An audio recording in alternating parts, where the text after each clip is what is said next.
Okay, part and parcel. So, pag sinabi mo part and parcel, yun daw yung integral and essential part of something. So, ibig sabihin, in an event or in a certain circumstance,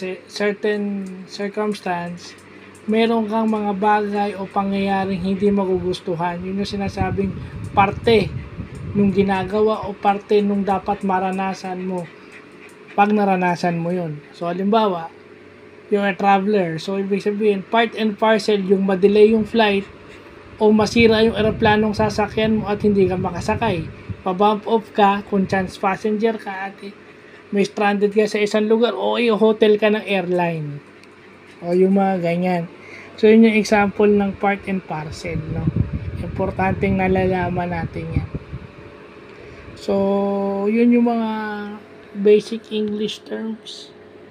Ako naririnig ko lang to kay Coach Ryan Gregorio eh. Lagi sinasabi part and parcel nung offense nung isang team, part and parcel nung defense nung isang team. Di ba?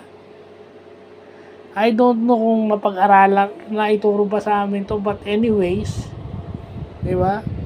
Pinapalalim ko rin yung English ko, so magandang malaman itong part and parcel. So, yun lang po.